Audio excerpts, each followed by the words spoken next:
What happened to Facebook and Instagram? मोननै जाय जोंनि डेइलि लाइफआवहाय गोबां मबाइल इउजार्सफ्रानो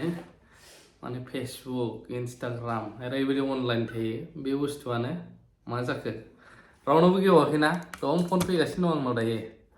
मा जादों खायफाना पासपर्ट बिफिनदों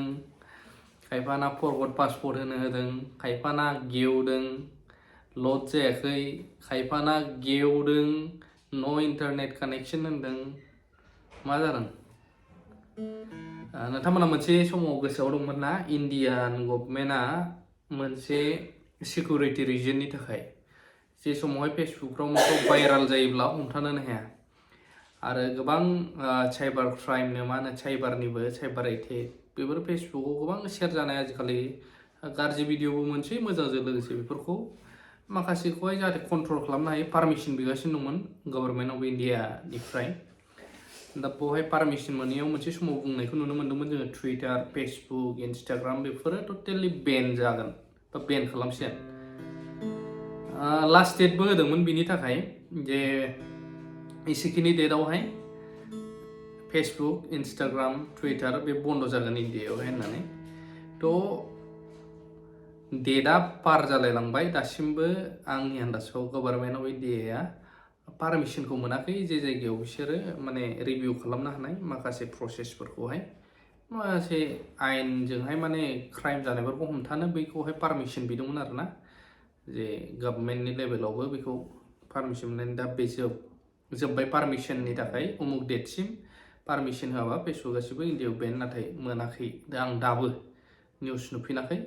नाथाय दा मानो नट वार्किं थ' मेटा जाजोब्बाय गासिबो दाना मेटायाव ओरैबायदि रिसार्च टाइपबो सोनांगौ जायफ्रा मेटा भार्जन इउज खालामो फेसबुक इन्स्टाग्राम फेसबुकआनो इन्स्टाग्रामानो फेसबुक बायदि जाबाय दाना लिंक जाबाय नालाय थ' जिखुनुआनो जाया दायो टटेलि सार्भार डाउन एसेबां टेनसन लाथ'नाङा जों खौरांखौ मोनबाय थागोन दा गोबां निउसफ्राव नेसनेल इन्टारनेसनेल पर्टेलफोरावहाय होजेननायखौ नुबाय जे दायो मेटाया सार्भार डाउन जानानै दं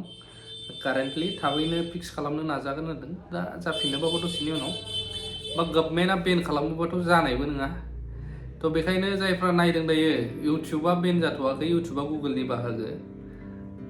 गाव गावनि पसन साबस्क्राइबारफोरखौ आनसाबस्क्राइब खालामनानै साबस्क्राइब खालामनानै लाफिनखादों मानो होनब्ला गोबाङानो दा नटिफिकेसनखौ मोनाखै गोदान आपडेट फैबाय नालाय सिगांनि साबस्क्राइब खालामनानै थानाया साबस्क्राइबथ' खालामबाय नाथाय भिडिअखौनो मोनहैया बियो माने अल्ड भार्जन बायदि जालांबाय रिफ्रेश जानांगौ नालाय आनसाबस्क्राइब खालामनानै साबस्क्राइब खालामफिननानै बेखौहाय नोङो माने नटिफिकेसन बेल आइकनखौ अल होफिननांगोन आरो ना होमबासो एबार नटिफिकेसन सोरबा गोदान भिडिअ होयोबानो नुहैफिनबाय थासै थ' आंनि फल'वारफ्राबो आनसाबस्क्राइब खालामनानै साबस्क्राइब खालामफिननो हागोन दायो बेबायदि नङाबा आपडेटफोरखौ मोनफैया आंनिखौल' नङा गोबांनिखौनो बुंदों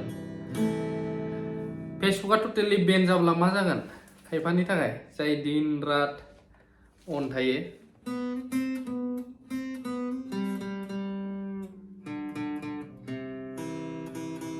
इउटुबखौनो होजोबगोन बुहुदा